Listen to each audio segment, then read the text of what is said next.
My name is Morgan Walker, and at 32, I thought I knew everything about my family.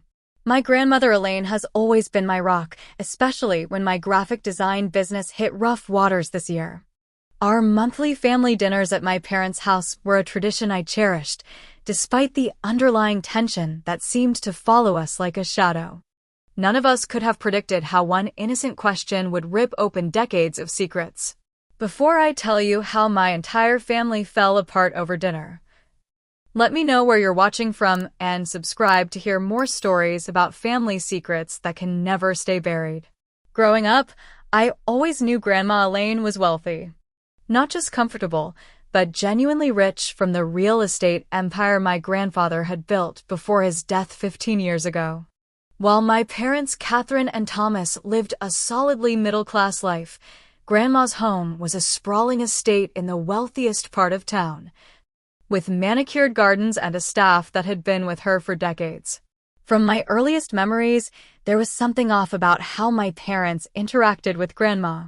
Mom would plaster on a smile that never reached her eyes, while Dad would become unusually quiet, almost submissive in her presence. As a child, I thought this was just how adults behaved. But as I grew older, I noticed the undercurrent of resentment, particularly from my mother. "Your grandmother thinks her money makes her better than everyone," Mom would mutter after family gatherings. "She lorded it over your father and me our entire marriage." Despite my mother's attitude, Grandma Elaine and I had always been close. She taught me to paint when I was 7, bought me my first professional camera when I showed interest in photography at 13, and fully supported my decision to study graphic design instead of business as my parents had pushed for. "Follow your passion, Morgan," she told me during my senior year of high school. While my parents argued I needed a practical degree, life is too short to live it for someone else's approval. My siblings had different relationships with Grandma. Ryan, my older brother, kept his distance. He worked in finance, just as our father had always wanted, and seemed determined to make his own way without Grandma's influence. Caitlin, my younger sister, was polite but distant with Grandma, following Mom's example of stiff formality. After college, I built a modest but growing graphic design business. I had secured several regular clients and was making enough to rent a small apartment in the city and pay down my student loans. Then the pandemic hit, and my biggest client, a hospitality group that accounted for almost 60% of my income, canceled all contracts indefinitely. Suddenly, I was struggling to make rent. I never told my family about my financial troubles. Mom and Dad had always been critical of my career choice, and I couldn't bear their "I told you so" lectures. Ryan was deep in his own financial stresses after a divorce that had drained his savings. Caitlin was still finishing her master's degree and had no money to spare. The only person I confided in was Grandma Elaine. I visited her one afternoon, hoping for advice more than anything else. Instead, she insisted on helping. "Let me support you until you get back on your feet," she said firmly. "That's what family is for." I reluctantly accepted what I thought was a one-time gift to cover rent and groceries. Little did I know what was actually happening behind the scenes. In the months that followed, I noticed my parents behaving strangely whenever Grandma called or was mentioned. Mom would suddenly find reasons to leave the room, and Dad would become intensely interested in whatever was on television. At the time, I chalked it up to their usual awkwardness around the topic of Grandma's wealth. The day of the fateful dinner arrived on a crisp autumn evening. I parked my 10-year-old Honda behind my father's shiny new SUV, which I'd been surprised to see him driving 3 months earlier. Just taking advantage of those 0% financing deals, he'd explained vaguely when I asked about the upgrade from his sensible sedan. The house I grew up in looked different too. New landscaping adorned the front yard, and as I walked in, I noticed the living room had been redecorated with expensive-looking furniture. "Do you like it?" Mom asked, gesturing around proudly. We decided it was time to treat ourselves a little. "It looks great," I said, wondering how a high school administrator and a mid-level insurance manager were suddenly splurging on luxury items. Business must be good. We're getting by, Dad said, a little too quickly. Can I get you a drink? As I sipped the expensive wine Dad poured, I wandered around, noticing more upgrades. A new kitchen with marble countertops, high-end appliances that gleamed under recessed lighting, designer fixtures throughout. My parents had always been financially cautious, clipping coupons and buying store brands. This sudden display of wealth didn't add up. Ryan arrived next, immediately heading for the liquor cabinet and pouring himself a generous scotch. He'd been drinking more since his divorce, but tonight he seemed particularly intent on numbing himself. Big day at work? I asked, trying to make conversation. Something like that, he muttered, avoiding eye contact. Is Grandma here yet? Caitlin was the last to arrive before Grandma, rushing in with her eyes glued to her phone. She barely looked up to greet anyone. Thumbs flying over the screen with urgent energy. Everything okay? I asked. Fine, just school stuff, she said dismissively, though her master's program was on break. She too seemed on edge, as if bracing for something unpleasant. The atmosphere in the house was suffocating with unspoken tension. Mom kept disappearing into the kitchen to check on dinner, though the timer hadn't gone off. Dad repeatedly straightened the already perfect place settings. Ryan poured his second drink. Caitlin couldn't stop checking her phone. Something was definitely wrong with my family, and I was about to find out exactly what. At exactly 6 o'clock, the doorbell rang. Grandma Elaine was nothing if not punctual. Dad hurried to answer while Mom frantically gave last-minute instructions. Everyone smile. Best behavior. Not a word about the kitchen remodel. Grandma entered like royalty, elegant in a tailored navy dress with her signature pearl necklace. At 78, she stood straight as an arrow, her silver hair perfectly styled, radiating the confidence of a woman who had navigated decades of business deals and social hierarchies. Catherine, she nodded at my mother with cool politeness. Thomas, slightly warmer to my father. Then her face lit up when she saw me. Morgan, darling. She embraced me warmly, her familiar scent of Chanel No. 5 enveloping me like a childhood memory. I noticed the subtle stiffening of my mother's shoulders at this display of affection. Ryan, you're looking thin. Are you eating properly? Grandma asked, patting his cheek. Ryan forced a smile. Already on his third scotch. Working hard, Grandma, he said, the ice in his glass clinking nervously. Caitlin, put that phone away when you're greeting your grandmother, Mom hissed. And Caitlin reluctantly slipped the device into her pocket, offering Grandma a practice smile. Sorry, Grandma. School project deadline. During your break? Grandma raised a perfectly arched eyebrow, and I realized she knew Caitlin was lying. Nothing got past Elaine Walker. Mom ushered us all to the dining room, where she had outdone herself with the spread. Prime rib, roasted to perfection. Truffle mashed potatoes. Asparagus with hollandaise. Freshly baked rolls. Crystal glasses sparkled under the new chandelier, and the good china, typically reserved for major holidays, adorned the table. You've gone to quite some trouble, Catherine, Grandma observed, her gaze lingering on the expensive wine bottles and elaborate centerpiece. Special occasion. Just wanted to make it nice, Mom replied, her smile tight. Family is everything, after all. We took our seats, Dad at one end, Grandma at the other, a physical representation of the power dynamic that had defined our family for decades. Mom served the food with shaking hands, dropping a roll and apologizing profusely. The house looks different, Catherine, Grandma remarked casually as she delicately cut her meat. New furniture. Just a few pieces. Mom answered quickly. Nothing special.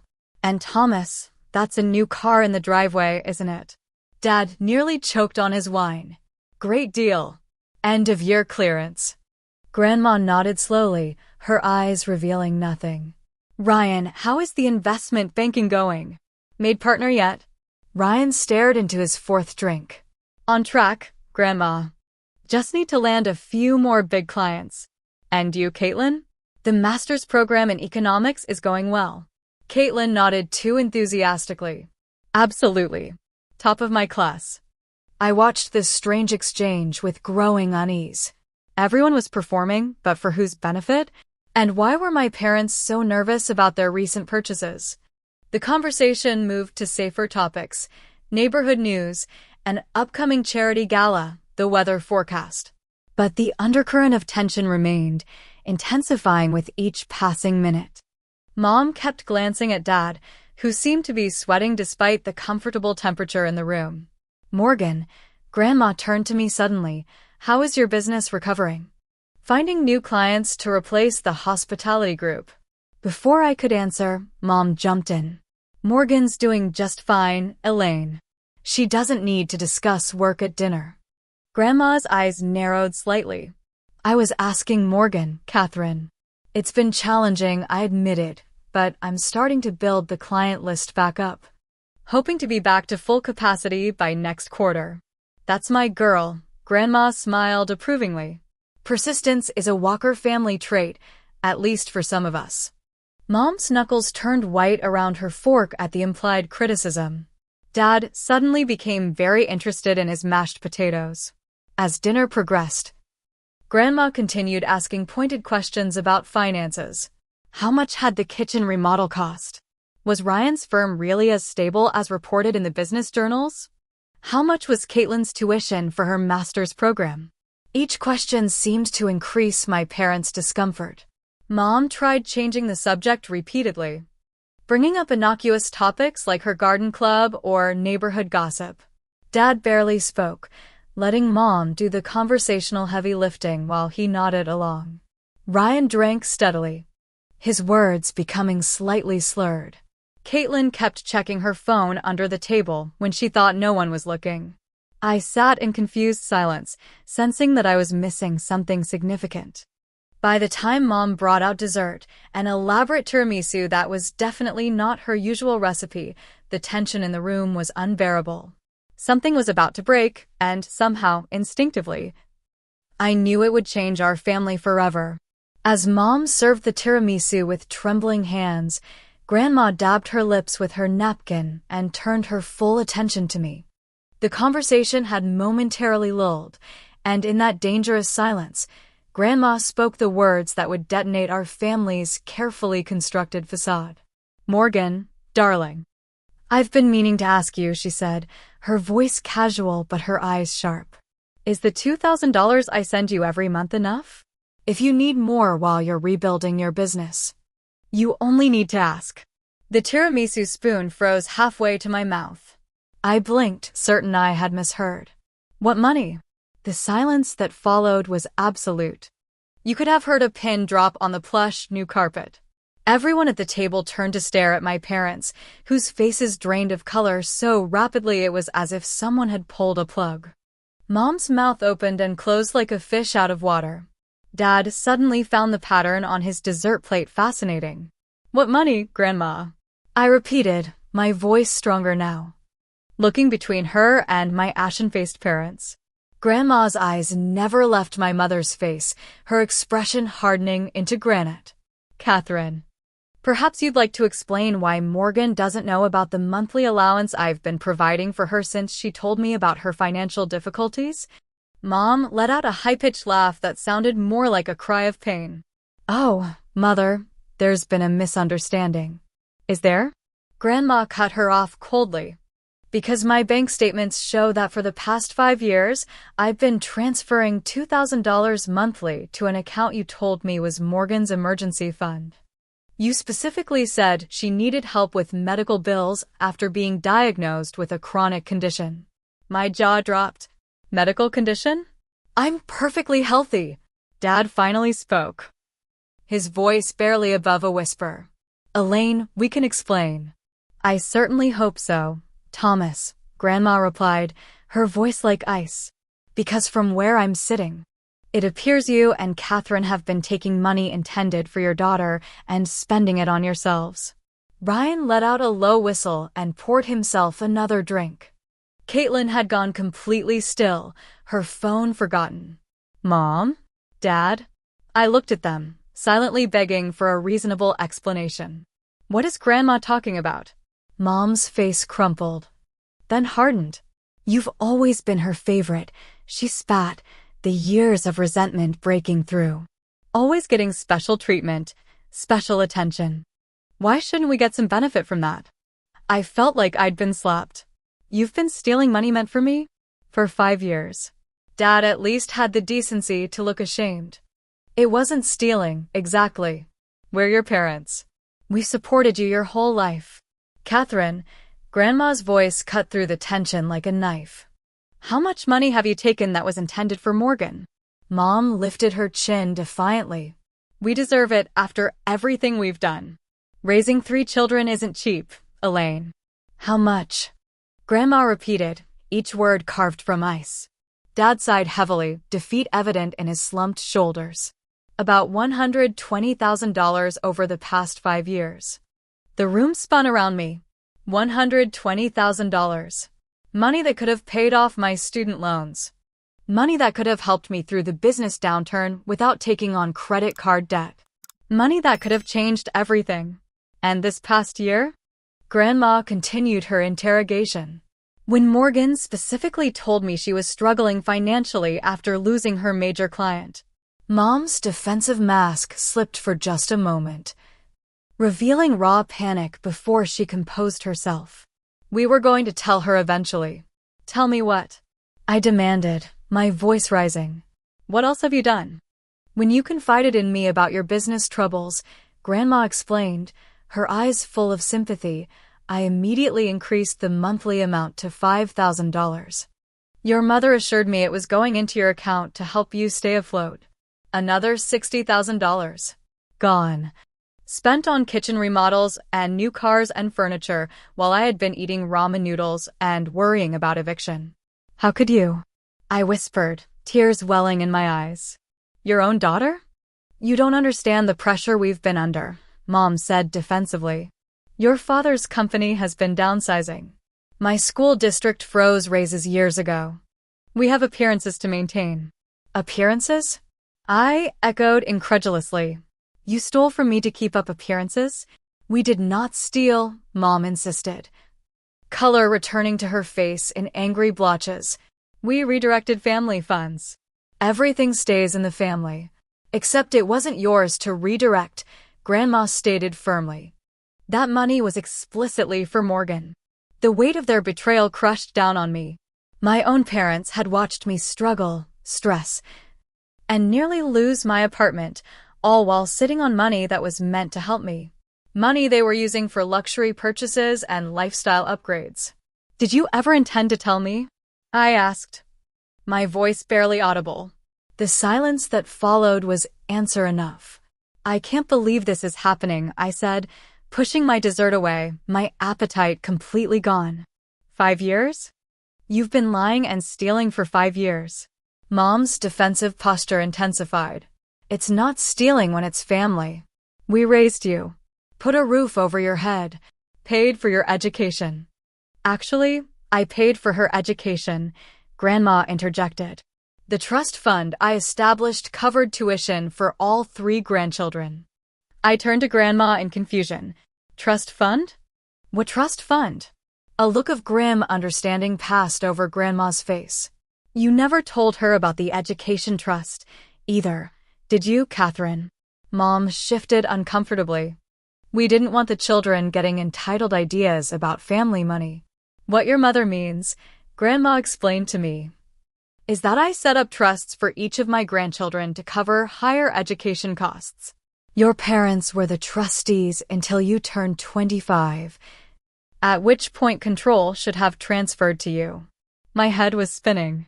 So my student loans should not exist, Grandma finished, her voice tight with anger. The money was there to pay your tuition in full. I turned to my parents, speechless with shock. I had been working 2 jobs through college to minimize my loans.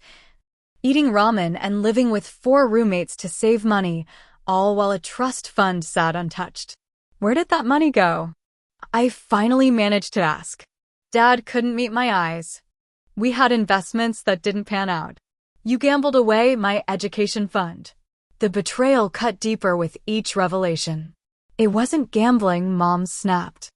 It was a legitimate business opportunity. Which failed, Grandma stated flatly.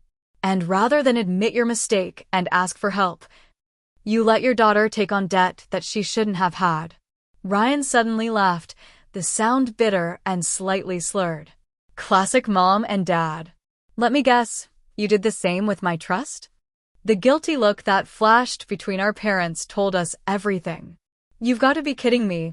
Ryan set his glass down hard enough that liquor sloshed over the rim. I've been killing myself at that soul-sucking job to pay off my student loans, and you had access to money specifically for my education. Ryan, you don't understand, Dad began. Oh, I understand perfectly, Ryan cut him off. I understand why you pushed me so hard into finance now. You needed someone in the family who could actually make money since you two are so bad with it. Caitlin had gone completely pale. What about my trust? She asked quietly. Is that why you keep telling me my graduate program is too expensive and I should drop out? Mom and Dad exchanged another look. Oh my God, Caitlin whispered. It's gone too, isn't it? We were going to replace it, Dad said weakly. We had a plan. A plan? I echoed incredulously. Was your plan to keep stealing from Grandma indefinitely? We did not steal. Mom slammed her hand on the table, making the crystal glasses jump. Everything we did was for this family. To maintain our standard of living. To give you children opportunities. Opportunities. I couldn't believe what I was hearing. You stole my education fund, then watched me struggle with student loans for years. You took monthly payments meant for me and spent them on granite countertops while I worried about making rent. What opportunities were you providing exactly? The facade finally cracked. Mom's composure shattered, and tears streamed down her face. Not tears of remorse, I realized with growing horror, but tears of frustration at being caught. You have no idea what it's like, she sobbed, living in Elaine's shadow all these years. Nothing we do is ever enough. We're never good enough. Never rich enough. Never successful enough. So you stole from your children to keep up appearances. Grandma's voice was cold with disgust. I expected better from you, Catherine. And you, Thomas. You stood by and allowed this to happen. Dad seemed to shrink in his chair. We were going to fix things before the kids found out. How exactly were you planning to replace over $100,000? Ryan asked skeptically. We had investments, Mom insisted through her tears. They just needed time to mature. The same brilliant investments that lost our education funds in the first place. I couldn't keep the bitterness from my voice. You don't understand what it's like. Mom's voice rose hysterically. Always being compared to Elaine's perfect family. Always coming up short. We deserved some comfort, some security. At your children's expense? Grandma asked quietly. Is that the legacy you wanted to leave, Catherine? Stealing from one generation to fund your own comforts. It's easy for you to judge, Mom shot back. You've never had to worry about money a day in your life. Grandma's laugh was short and harsh. You know nothing about my life, Catherine. I worked alongside your father-in-law for 40 years building that real estate company. I kept the books, managed the properties, negotiated the deals while raising your husband. Nothing was handed to me. The room fell silent as decades of family mythology crumbled. Mom had always portrayed Grandma as a privileged socialite who had married into wealth. The reality, that she had been a working partner in building the family fortune, rewrote the narrative I'd grown up with. I think, Grandma said, carefully folding her napkin and placing it beside her untouched dessert, that this dinner is over. And so is my financial support of you, Catherine and Thomas. Mom's tear-streaked face turned desperate. Elaine, please, you can't. I can and I will. Grandma cut her off. You've betrayed not only me but your own children. From this moment forward, any financial assistance I provide will go directly to my grandchildren. No exceptions, no intermediaries. We'll lose everything, Dad whispered, the reality of their situation finally hitting him. Perhaps you should have considered that before spending money that wasn't yours, Grandma replied without sympathy. She turned to me, her expression softening. Morgan, I'm so sorry. I should have verified where the money was going. This is partly my failure as well. I couldn't speak. The magnitude of the betrayal was too overwhelming. These people, my parents, had watched me struggle financially for years while actively stealing money meant to help me. They had let me believe I was alone in my financial troubles while secretly benefiting from funds intended for my security. Without a word, I stood up, grabbed my purse, and walked out the front door. Behind me, I could hear Mom calling my name, but I didn't look back. I couldn't bear to see their faces or hear another word of their pathetic justifications. As I started my car, I caught a glimpse of my family through the dining room window, Mom crying dramatically, Dad with his head in his hands, Ryan pouring another drink, Caitlin texting furiously, and Grandma watching it all with regal disappointment. In that moment, I knew nothing would ever be the same again. For 3 days, I didn't answer my phone. The calls and texts piled up, mostly from my parents, whose messages evolved from defensive, "You don't understand the whole situation," to desperate, "Please. We need to talk," to manipulative, "After everything we've done for you, you owe us a conversation." I couldn't bring myself to respond to any of them. On the 4th day, Grandma called. Unlike my parents, she left only one voicemail. "Morgan, when you're ready to talk, I'm here. No pressure, no timeline. I love you." That simple message, free of demands or guilt, brought me to tears. I called her back that evening. "Can I come over?" I asked, my voice small and uncertain. "Of course, darling. I'll have Marta make your favorite lemon cookies." Grandma's house was a sanctuary, untouched by the chaos that had engulfed our family. The familiar scent of lemon and vanilla greeted me as Marta, Grandma's housekeeper of 30 years, ushered me into the sunroom where Grandma waited with tea already poured. "I've been doing some investigating," Grandma said after our initial greetings. Never one to waste time on small talk when important matters needed addressing. And I'm afraid what we discovered at dinner was just the tip of the iceberg. She slid a folder across the table to me. Inside were bank statements, trust documents, and transfer records spanning back nearly a decade. "Your parents' financial deceptions go much deeper than we realized," she explained gently. "They've been systematically misappropriating funds intended for all 3 of you children since you were in high school." The documents told a damning story. Not only had my parents emptied our education trusts and pocketed my monthly allowance, but they had also attempted similar schemes with Ryan and Caitlin. They told me Ryan needed money for a down payment on his first house, Grandma explained. I sent $50,000 that apparently never reached him. They claimed Caitlin needed help with medical bills after a car accident 3 years ago, an accident that, as far as I can tell, never happened. My hands shook as I flipped through the papers. Did Ryan and Caitlin know about any of this? "I've spoken with both of them. Ryan suspected something was amiss when your parents bought their vacation timeshare the same month he was denied a loan for his house.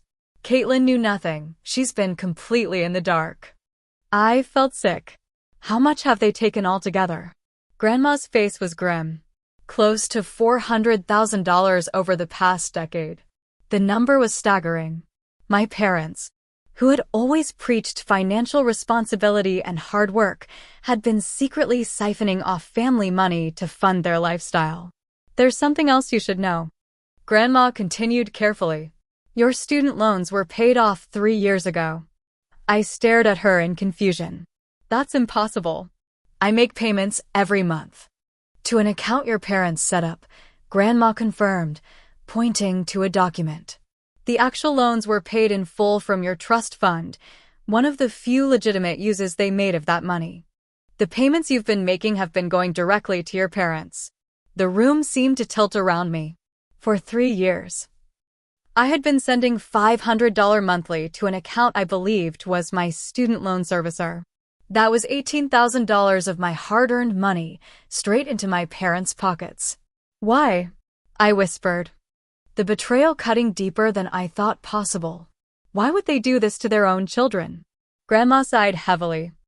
I believe your mother has been trying to maintain a lifestyle beyond their means for many years. Your father goes along with it rather than confront her.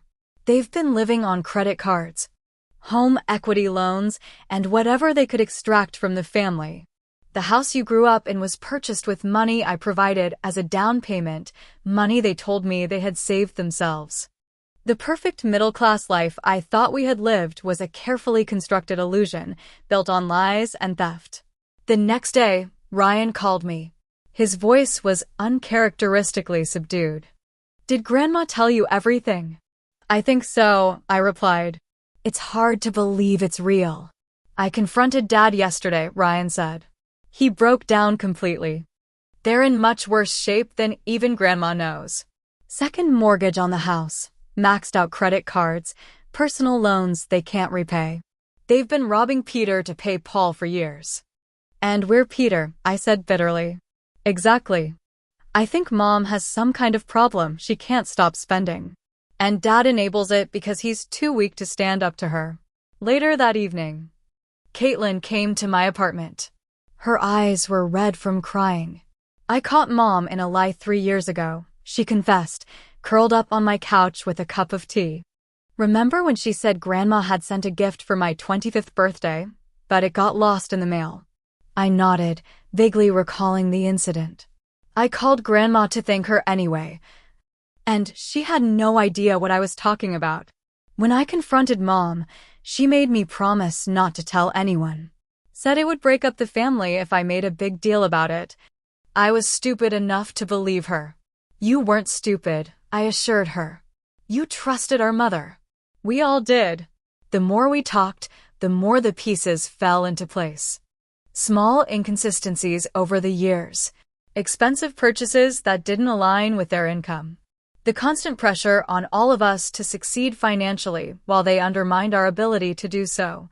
A week after the disastrous dinner, I finally agreed to meet my parents at their house. I needed answers, and I needed to see them face to face. They looked terrible. Mom had lost weight, her clothes hanging loosely on her frame. Dad's face was haggard, with new lines etched around his mouth. Morgan, Mom reached for me as I entered, but I stepped back. Thank you for coming. We've been so worried. Worried about me, or worried about your financial house of cards collapsing? I asked coldly. They ushered me into the living room, the room with the expensive new furniture that had been bought with money meant for me. The irony wasn't lost on any of us. We know we've made terrible mistakes, Dad began, his voice trembling. We never meant for things to go this far. How far did you think they would go? Did you have an exit strategy? Or were you just planning to keep stealing indefinitely? Mom flinched at the word stealing, but didn't argue this time. We got caught up in it, she admitted. One small deception led to another, and before we knew it, we were in too deep to find a way out. So you just kept digging the hole deeper, I said. And dragging your children down with you. Dad nodded miserably. The market crash hit my retirement fund hard. Then Catherine wanted to renovate the kitchen. Then we needed a new car. It was always just one more thing, one more time. We told ourselves we'd pay it all back eventually. With what money? I demanded. Your combined income hasn't changed significantly in years. How were you planning to replace hundreds of thousands of dollars? They exchanged a look that told me there had never been a real plan. Where did all the money go? I asked, gesturing around at the house that suddenly seemed like a movie set, a facade with nothing substantial behind it. Mom burst into tears. We're about to lose it all anyway. The bank called yesterday. We're 3 months behind on the mortgage. The credit cards are all maxed out. Your father's been denied for another loan. You've been living completely beyond your means, I realized aloud. For years. Dad nodded, defeated. We kept thinking things would turn around. A promotion, an inheritance, something. So you gambled with your children's financial security while waiting for a windfall that never came, I summarized, disgust rising in my throat. And now that Grandma has cut you off, the whole house of cards is collapsing. We're going to lose the house, Mom whispered, fresh tears tracking down her hollow cheeks. Everything we've worked for, gone. I should have felt sympathy. These were my parents, after all. The people who had raised me, taught me to ride a bike, nursed me through childhood illnesses. But in this moment, all I could see were two selfish, manipulative people who had betrayed not just me, but my siblings and my grandmother as well. You didn't work for any of this, I said, standing up. You stole it. From your children. From Grandma. From everyone who trusted you. Morgan, please. Dad reached for my hand. We're still your parents. We still love you. I pulled away. Love doesn't steal from people. Love doesn't watch someone struggle when you have the means to help them. Love doesn't lie for years on end. As I walked toward the door, Mom called after me. So that's it? You're just going to abandon us when we need you most. I turned back, incredulous. You stole from me for years. You watched me stress about money, work multiple jobs, eat ramen for dinner, all while sitting on funds that were meant for me. And now you have the audacity to accuse me of abandoning you. The silence that followed was deafening. I'll be in touch when I'm ready, I said finally. But don't call me, don't text me, and don't show up at my apartment. I need time to process all of this. As I closed the door behind me, I heard Mom collapse into sobs. Dad's murmured comfort followed me down the driveway. For the first time in my life, I felt completely detached from the people who had raised me. I was on my own now, but perhaps I always had been. The weeks that followed were a blur of emotions, grief, anger, disbelief, and eventually, a strange sense of clarity. I threw myself into my work, taking on new clients and rebuilding my business with a determination I hadn't felt in years. Without the constant weight of financial stress, I found new creative energy for my designs. Grandma had been true to her word.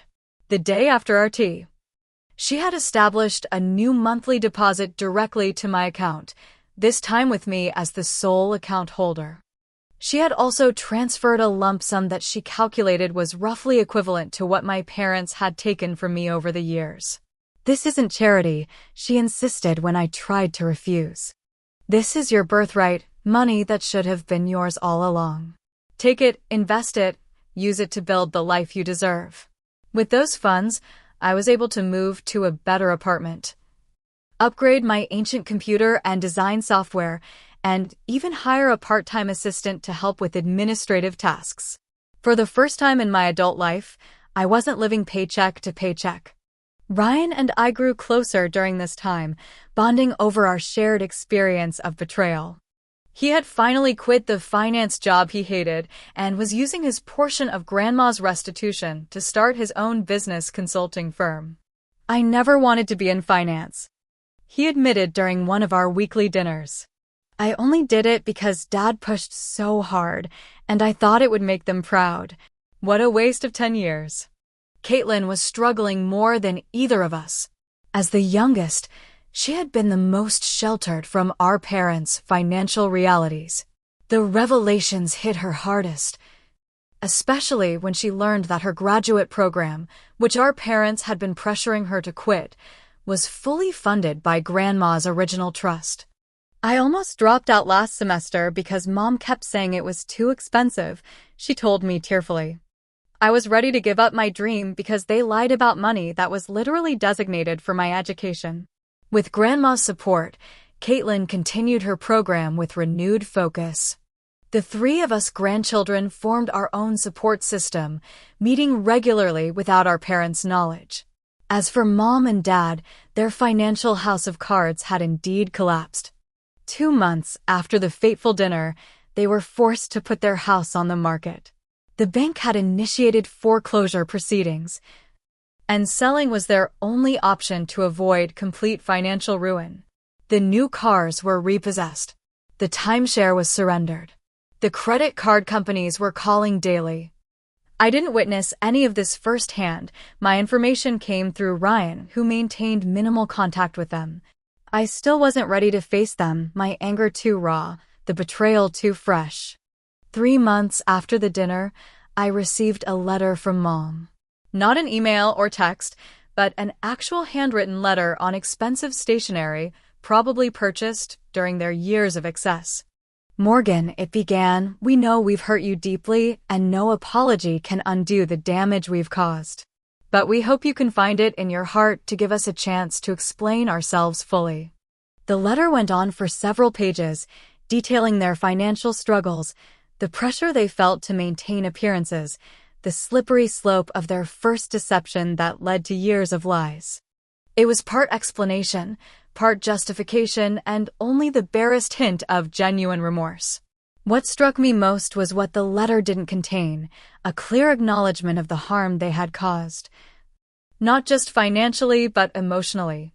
There was no recognition of how they had undermined my independence, my self-confidence, my ability to build a secure future.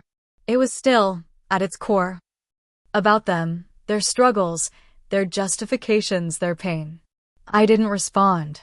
A week later, I met with Grandma for our now regular Sunday brunch. She looked concerned as she studied my face. "You received Catherine's letter," she stated rather than asked. I nodded. It was disappointing. "They're still not taking full responsibility," Grandma observed, stirring her tea thoughtfully. "Catherine has always struggled with that. So has Thomas, in his own quiet way." "Did you know?" I asked suddenly. "All these years. Did you suspect something was wrong?" Grandma sighed heavily. I had concerns. Things didn't always add up. But I never wanted to believe they would steal from their own children. Perhaps that was my greatest failing, giving them the benefit of the doubt when the evidence suggested otherwise. "It's not your fault," I assured her. "They fooled all of us." Nevertheless, I should have been more vigilant. "I'm sorry, Morgan." Her sincere apology, something my parents had yet to offer, brought tears to my eyes. "What happens now?" I asked. "With Mom and Dad?" "They found an apartment," Grandma informed me. "Much smaller than they're used to. Thomas is still working, though I understand he's been demoted due to performance issues. Catherine has taken a part-time job at a department store, her first paid employment in 20 years. The image of my status-conscious mother working retail was difficult to reconcile with the woman who had raised me. Yet there was something appropriate about it, a necessary humbling. "Are you helping them?" I asked, not accusingly, just curious. "Minimally," Grandma admitted. "I've paid 3 months' rent on their apartment to prevent them from becoming homeless. But beyond that basic humanitarian support, no. They need to face the consequences of their actions and rebuild on their own terms." I nodded, relieved that Grandma wasn't enabling their behavior, but still showing basic compassion. "And what about you, Morgan? Are you ready to speak with them?" I considered the question carefully. "Not yet. Maybe soon, but not yet. I'm still processing everything. Take all the time you need." Grandma patted my hand. "Healing can't be rushed." For months after the dinner revelation, I finally agreed to meet my parents at a neutral location, a coffee shop downtown. They were already waiting when I arrived, both looking years older than when I'd last seen them. Mom had lost the polished appearance she had always maintained. Her roots were showing, her clothes were off the rack rather than designer, and she wore minimal makeup. Dad's confident posture was gone, replaced by the slumped shoulders of a defeated man. "Thank you for coming," Dad said as I sat down across from them. "We weren't sure you would." "I almost didn't," I admitted. "But I have some things I need to say to you." They nodded, exchanging nervous glances. "What you did wasn't just financially damaging," I began, my voice steady despite the emotions churning inside me. "You undermined my independence. You watched me struggle when you could have helped. You stole years of financial security from me. Years I can never get back." Mom started to speak, but I held up my hand. I'm not finished. The worst part isn't even the money. It's the betrayal of trust. You're supposed to be the people I can count on most in this world, and you used me. You lied to my face repeatedly for years. You manipulated me, gaslit me, and then had the audacity to blame me for being Grandma's favorite when you were caught. Tears streamed down Mom's face, but I continued. I don't recognize you anymore. I don't know who you are. The parents I thought I had would never have done these things. We made terrible mistakes, Dad acknowledged, his voice breaking. We lost ourselves somewhere along the way, became people we never meant to be. We want to make amends, Mom added desperately. We know we can't repay the money, not anytime soon. But we want to rebuild our relationship with you. I studied them, searching for genuine remorse. There was pain there, certainly. But how much was for their actions and how much for their consequences? I need time, I said finally. And actions, not words. Show me you've changed through consistent behavior over time. That's the only way forward I can see right now. It wasn't forgiveness. I wasn't ready for that. But it was a door left slightly ajar. A possibility for the future if they were willing to do the hard work of genuine change. As I left the coffee shop, I felt lighter somehow. I had spoken my truth, set my boundaries, and taken control of the narrative. For the first time in months, I felt truly free. That evening, I sat in my new apartment, looking out at the city lights. My phone buzzed with a text from Ryan. Proud of you for meeting them. How are you feeling? I thought about it for a moment before responding, like I'm finally starting my real life. And in many ways, I was. 6 months after the dinner that changed everything, I stood in my new studio space, surveying the clean lines, abundant natural light, and state-of-the-art equipment with a sense of quiet pride. With Grandma's financial support and my own hard work, Morgan Walker Design had not just recovered, but was thriving. I had hired 2 full-time employees, moved to a professional space, and landed several major clients. Life had taken on a rhythm that felt both new and authentic. Sunday brunches with Grandma were sacred time. Weekly dinners with Ryan and Caitlin strengthened our sibling bond. My calendar was filled with client meetings, creative workshops, and even the occasional date, aspects of life I had neglected during years of financial struggle. My relationship with my parents remained complicated.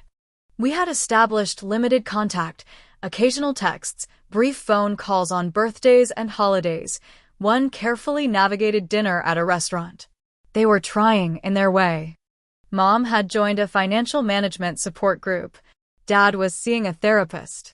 They lived modestly now in their small apartment, working jobs that barely covered their expenses. It's strange. I told Grandma during one of our brunches. Part of me still loves them because they're my parents. But I don't trust them, and I'm not sure I ever will again. Trust, once broken, is the most difficult thing to rebuild, Grandma observed. It requires consistent truth-telling over time. They're at the beginning of that journey. Do you think they can change? I asked. Really change? Grandma considered the question carefully. People can change when the pain of remaining the same becomes too great. Your parents have certainly experienced that pain. Whether it's enough to transform them fundamentally, that remains to be seen. In the months since the revelation, Grandma had implemented a new system for financial gifts to her grandchildren. Everything was transparent, documented, and directly managed. No intermediaries, no opportunities for misappropriation. I should have done this years ago, she admitted. But I trusted Catherine and Thomas to honor their responsibilities as parents. That was my mistake. With the financial support I should have had all along, I was able to focus on growing my business rather than merely surviving. The chronic stress that had been my constant companion for years gradually receded, replaced by a newfound confidence in my future. Ryan had undergone a similar transformation. Free from the golden handcuffs of his finance career, he had discovered a genuine passion for helping small businesses develop sustainable models. His consulting firm was small but growing steadily, and for the first time since childhood, I saw real joy in my brother's eyes. I never knew work could be this satisfying, he told me over drinks one evening. I actually look forward to Mondays now. How weird is that? Caitlin had perhaps changed the most of all of us. The shy, people-pleasing youngest child had found her voice. She stood up to our parents when they tried to guilt her about not visiting more often. She excelled in her graduate program. She even started dating someone our mother would definitely not approve of, a tattoo artist with kind eyes and a gentle heart. I spent my whole life trying to make Mom and Dad proud, she confided during one of our sibling dinners. What a waste of energy that was. As for Grandma, she had emerged from the ordeal with a renewed sense of purpose. At 79, she had revamped her entire approach to family wealth, establishing transparent trusts, clear documentation, and direct lines of communication with each of her grandchildren. The silence around money in this family ends with my generation, she declared.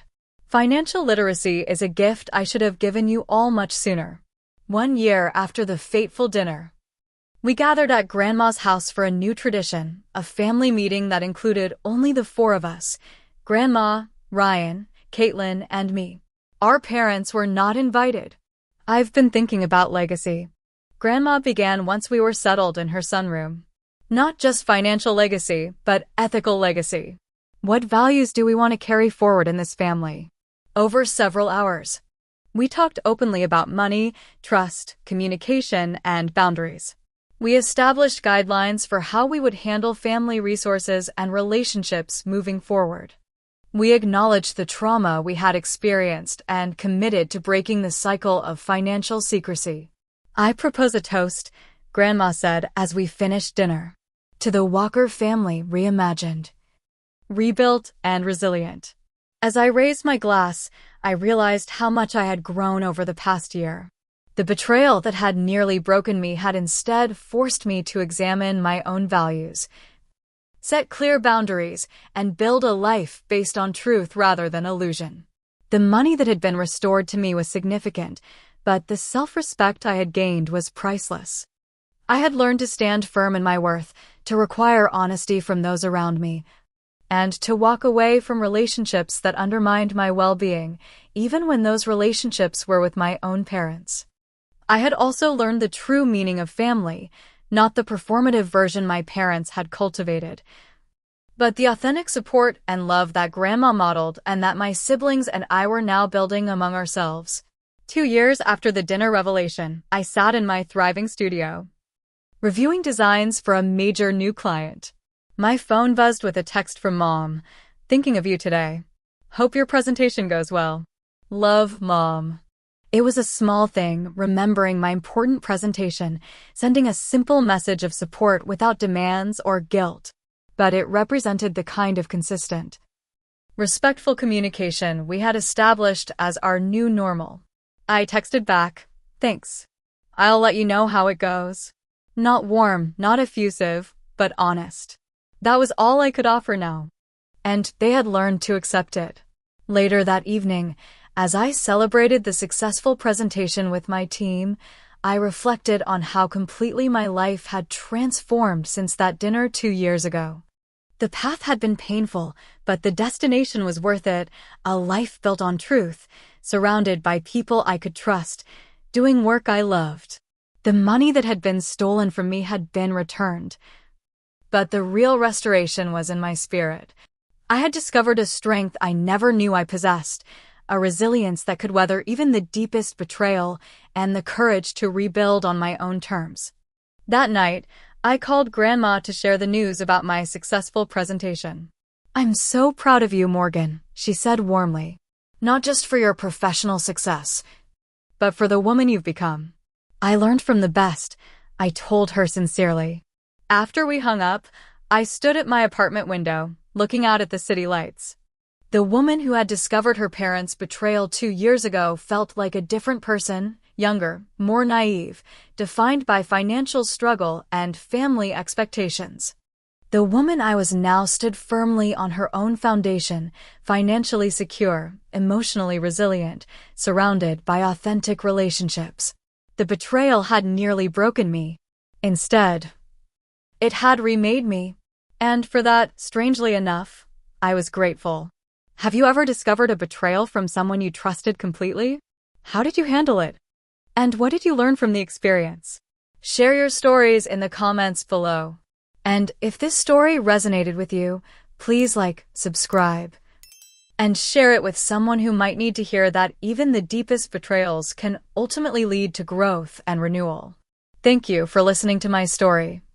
And remember that sometimes losing what you thought you had is the beginning of finding something better.